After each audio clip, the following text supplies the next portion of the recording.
और उस बैठक में विभिन्न मंत्रालयों से संबंधित आम आदमी को राहत और मदद देने की दृष्टि से निर्णय किए गए। उन निर्णयों की कुछ झलक माननीय प्रकाश जी ने अपने वक्तव्य में दी है। मैं उनकी बात को थोड़ा आगे बढ़ाना चाहता हूँ।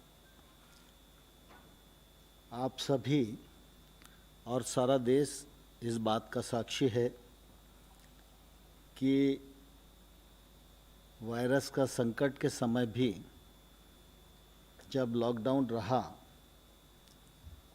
उस समय भी भारत सरकार और प्रधानमंत्री जी की प्राथमिकता पर गांव और गरीब किसान निर्णयों के केंद्र में हमेशा रहा।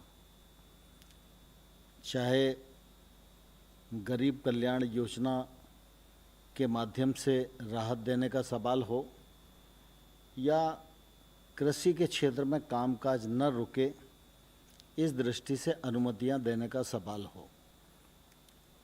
जब लॉकडाउन घोषित हुआ उसी समय फसल कटाई के लिए खड़ी थी, लेकिन कटाई का सवाल हो, उपार्जन का सवाल हो, मशीन की आवाजाही की अनुमति हो, मशीन मरम्मत के लिए वर्कशॉप की खोलने का सवाल हो, हर मामले पर सरकार ने संवेदनशीलता के साथ विचार किया और उसी का परिणाम है कि किसान ने प्रतिकूलता के मौके पर भी फसल कटाई का काम पूरा किया और इस बार बम्पर पैदावार करके किसान ने देश को समर्पित की है। सरकार उपार्जन के प्रति भी काफ़ी गंभीर थी और इसलिए उपार्जन की प्रक्रिया अभी चली रही है, लेकिन आज दिनांक तक गेहूं की खरीद 360 लाख मीट्रिक टन हो चुकी है। गत वर्ष ये 342 मीट्रिक टन थी। धान की खरीद 95 लाख मीट्रिक टन हो चुकी है। गत वर्ष ये 90 लाख मीट्रिक टन थी। दलहन और तिलहन की खरीद अभी चल रही है और अभी 16.07 लाख मीट्रिक टन खरीद हुई है। ये गत वर्ष 15 लाख मीट्रिक टन थी। आप सबके ध्यान में है कि 18-19 में सरकार ने एक निर्णय किया था कि किसान को उसके उत्पादन में लागत का कम से कम 50% मुनाफा मिलना चाहिए। स्वामीनाथन साहब ने एक अध्ययन के बाद अपनी रिकमेंडेशन की थी और ये रिकमेंडेशन काफ़ी देश में घूमती रही, लेकिन माननीय प्रधानमंत्री नरेंद्र मोदी जी के नेतृत्व में इन रिकमेंडेशनों को स्वीकार भी किया गया और अमल भी किया गया। और पिछले बार रबी की जो दरें घोषित की गई थी उन्हीं दरों पर ये जो मैंने बताया कि उपार्जन का काम हुआ है। आज फिर कृषि लागत एवं मूल्य आयोग की जो रिकमेंडेशन हैं 14 फसलों के लिए वो आ गई हैं, मंत्रिपरिषद के समक्ष विचाराधीन थी और आज मंत्रिपरिषद ने उनको अपनी स्वीकृति प्रदान कर दी है। जैसे धान को देखेंगे तो लागत का 50% अधिक मुनाफे को ध्यान में रखते हुए 1868 यह घोषित की गई है। इसी प्रकार से ज्वार हाइब्रिड को देखेंगे तो ये इसमें भी 50% मुनाफा हो इस दृष्टि से 2620 घोषित की गई है। बाजरा को अगर हम देखेंगे तो 150 को ध्यान में रखते हुए 2150 घोषित किया गया है।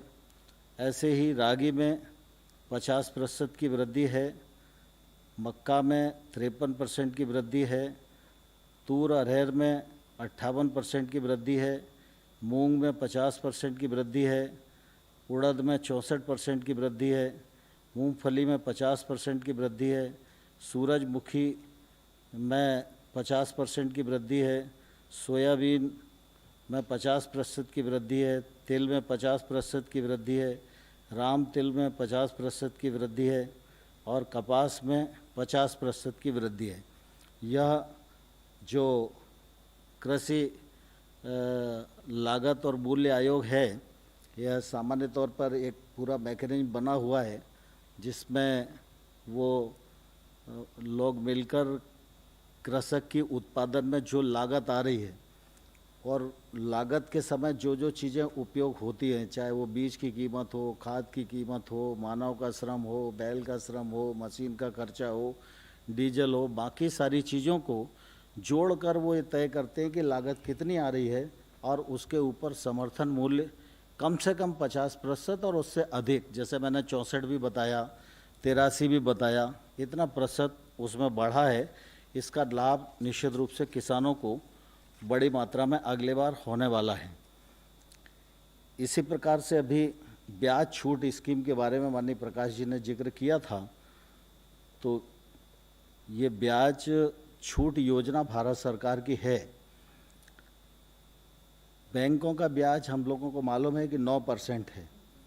भारत सरकार 2% की अपनी तरफ से सब्सिडी देती है, तो 7% ब्याज पर किसान को कर्ज मिलता है और अगर किसान समय पर उसको चुका दे तो 3% की सब्सिडी उसे और मिलती है। तो ऐसे कुल मिला के अगर समय पर किसान अपना फसली ऋण चुकाने में सफल होता है तो किसान को 4% ब्याज पर कर्ज मिलता है। इस बार आपको ध्यान है कि 31 मार्च भी लॉकडाउन की स्थिति में था, तो उस समय हम लोगों ने सोचा कि 31 मई तक शायद ये ठीक ठाक स्थिति आ जाएगी, लेकिन अभी भी सामान्य स्थिति नहीं है और इसलिए पहले चरण में 31 मई तक उनको छूट दी थी कि वो अपना पैसा जमा कर दें, लेकिन अभी भी ऐसी स्थिति है कि कई जगह खरीद का काम भी चल रहा है, कई जगह बैंक में जाना थोड़ा दुर्लभ ही हो रहा है। इसलिए किसानों के हित में माननीय प्रधानमंत्री जी ने इस तिथि को बढ़ाकर अब 31 अगस्त कर दिया है। 31 अगस्त तक जो किसान अपने ऋण की अदायगी करेगा उसको 4% ब्याज पर ही कर्जा मिलेगा। मैं समझता हूँ ये किसानों के लिए निश्चित रूप से बहुत बड़ी राहत है और इस दिशा में प्रधानमंत्री जी निरंतर सोचते भी रहते हैं। गत वर्ष का भी अगर हम देखेंगे तो सब्सिडी के रूप में 28,000 करोड़ रुपया किसानों के हित में इस कार्यक्रम के अंतर्गत हर किसान की जेब में जाता है। तो इस बार ये थोड़ा और ज़्यादा भी हो सकता है, लेकिन पिछले बार 28,000 करोड़ रुपए की सब्सिडी प्रदान करने की स्थिति आई थी।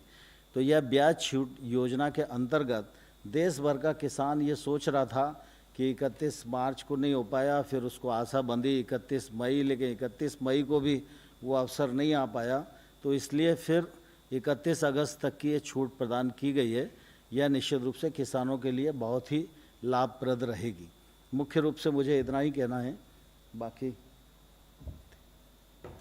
नितिन जी